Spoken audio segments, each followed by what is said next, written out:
What is going on, everyone? Hope you guys are having a good one. Hope everything's going well, even though 9, 7 to 10. Hey, I know it's not the case, but hey, you gotta keep on thriving. You gotta keep on striving. You gotta keep on living. Yes, I am shirtless. Yes, it's that type of Saturday. And keyword, probably Sunday, depending on if I actually edit this and it goes out Sunday or it goes out Wednesday. We don't know. Only time will tell. Only time will tell. But it has been 2 weeks. 2 weeks, and I was counting those days. 2 weeks since we've had a conversation. 2 weeks since we've dived into just everything that's been going on. So much has changed. So much has changed in just a matter of 2 weeks. And I don't even think it's just because of maybe the sales aspect or maybe the military. I think it's because of the internal, the psychological, the mental tolls that came through. Now, what are those, you might ask? What is the mental tolls? What is this? Stop talking in random, crazy language. Just talk like a regular person. That's just something I don't do. But an interesting thing happened. And I was supposed to be in Alassio. We're going to date this back to last week before, obviously, you watched the previous one. I was supposed to be in Alassio, Italy for a weekend. Now, with this trip, it's kind of in the sense where I had it come into me. Because it was a case where I got invited out to there to shoot content and also just to be around some of the people that I naturally work with all the time. And I was like, okay, let's do it. And a lot of what I had to do on the back end, because of the military, I had to kind of hide a lot of what I was actually going to do on the weekend, because you have to specifically inform them about certain things that you're about to do. And keyword, what do you mean? What does that mean? It's in regards to leaving. So I'd have to put leave down, my leave days, and I didn't.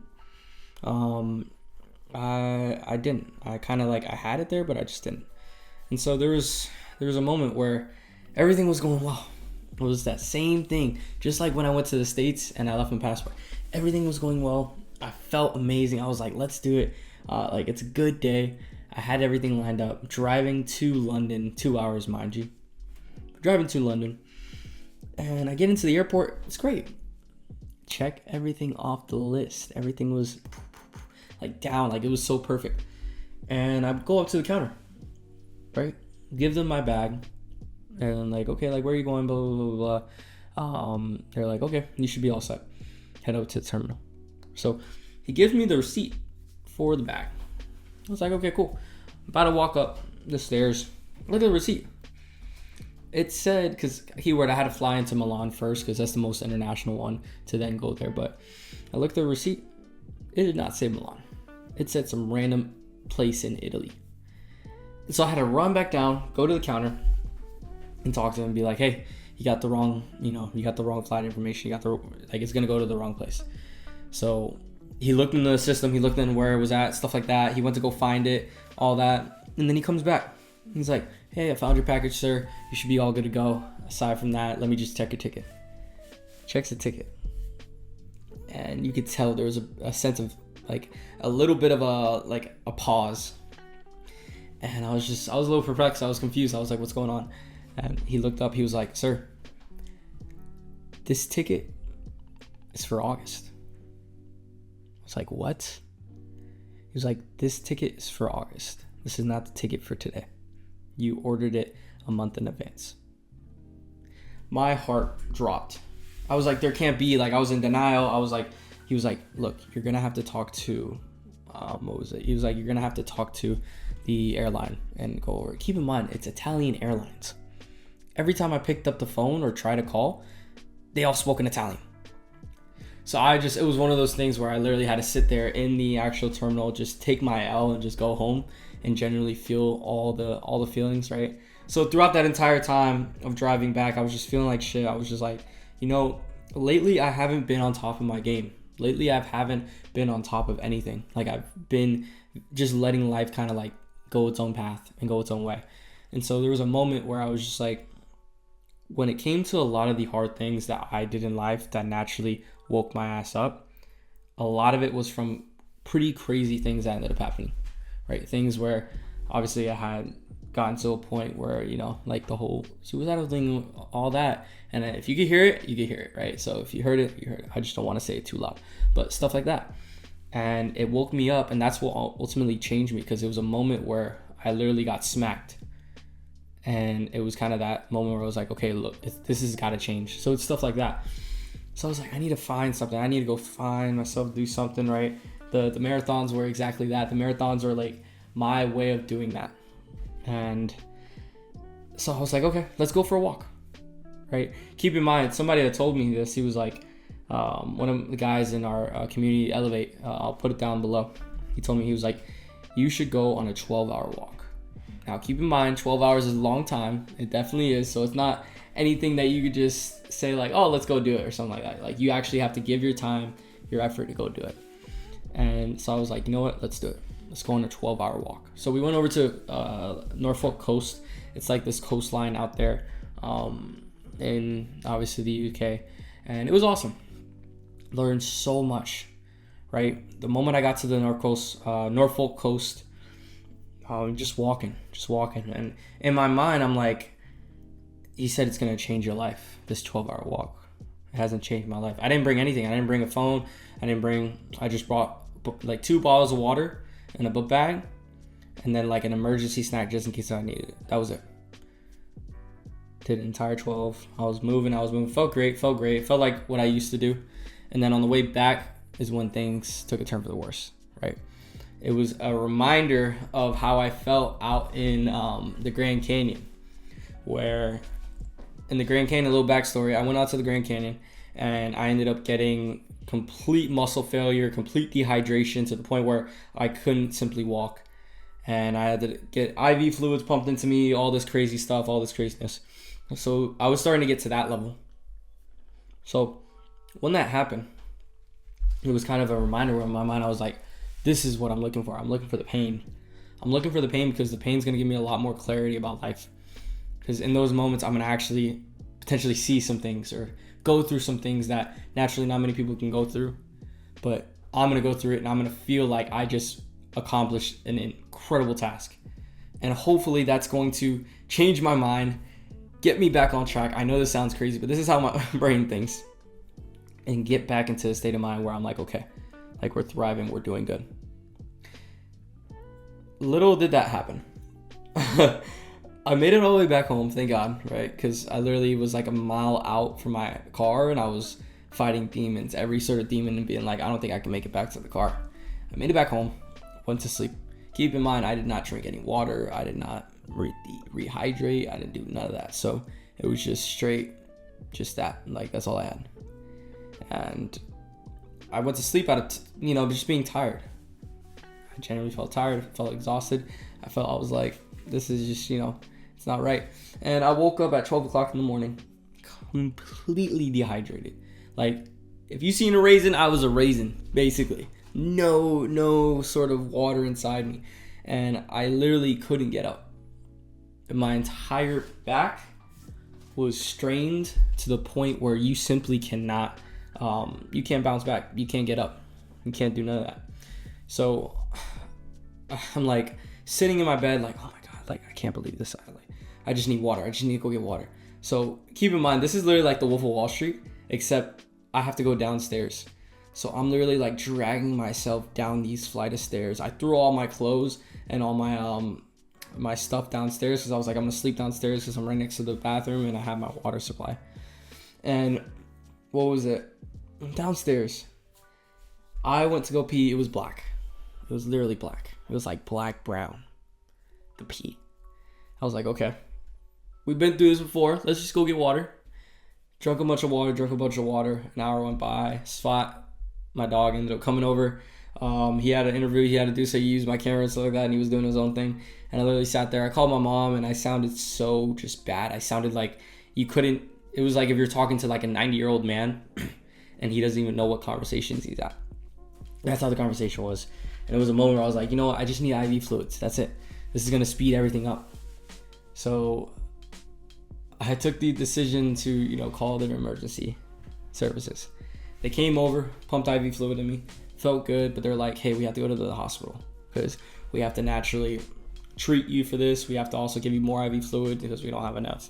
And we're also going to do blood tests just to make sure everything else is good. A 1 hour trip to the hospital turned into nearly 48 plus hours with no phone, because I simply thought I was only gonna be gone for an hour. No communication for an entire 2 days, and in a hospital that literally felt like a psych ward. It felt like I felt perfectly fine literally after a day, but they're like, we need to keep you because there's something in your blood, and if you go, you're not gonna recover fully. We need to keep you.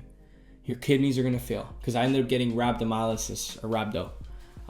For all you endurance runners out there, you know what rhabdo is. It's basically when you exert your body so much that your muscles basically have this thing is like CK or creatine, something like that. It'll from what I heard, it'll over stimulate all those proteins in your muscles and shit, and it basically like this not disintegrates your muscles but decomposes them if there's a large amount in your bloodstream. And then it can also lead to your kidneys overworking and then kidney failure. So that's exactly why they were like, you need to stay. But an entire 2+ days turned into 3, because I was actually there for like 4-ish days. And the entire 2 first days, I didn't have a phone. So with this whole story, I've been trying to find myself. I tried looking for a sign. I tried looking for something. I tried feeling something, some sort of clarity, some sort of guidance. And I didn't get it on the run. I got it in the hospital. It came from the form of a 96-year-old man named Roy. So I'm sitting in the hospital. Obviously, I'm a little pissed off because I'm like, look, I'm tired of this. Like, I feel fine. You pumped 10 IV fluids in me. I feel great. Let's get the rest of it going. What levels are my CKs at to where you need to have it be lower? Because they were saying I came in with my CK levels over like 60,000, which is like crazy. That's like endurance, like marathon ultras. And the average for a human naturally at a normal state is 100. So clearly they're like, you're not leaving. So they're like, you need to get down to like at least 8,000 or 7,000. That's still a lot. So there, I'm just pissed off. I'm upset, man. I'm just like, look, I'm tired of this. Like, I'm over it. And it came down to a guy named Roy that said he needed to get back to Manchester. Keep in mind, Manchester's 4 hours away. And we're in Bury, St. Edmunds. And he would try to make his daring escape every single time. Everybody thought he was crazy because he would always get out of his bed. He would come up to me and say, Mendoza, it's been a pleasure. I shall go to Manchester. And he walks off. And all I hear is, Roy, get back to your bed. All this. And everybody thought he was crazy. And then he had a sit down with me. He literally sat down next to my bed without even like saying anything. He sat down. It's like one of those old man sits. He's like, you want to know one thing about business, Matthew? I was like sitting there in the bed. I'm like, what the fuck? And keep in mind, I know sales. I'm like getting into it. I'm slowly starting into it. He talks about his business. He talks about everything about his business, about how he worked in the medical industry forever, and he's built such a huge company, and it basically destroyed him. It destroyed him. It destroyed his family. It destroyed his entire, more or less, like his perception of life on what it should have been. And there was a lot of regret.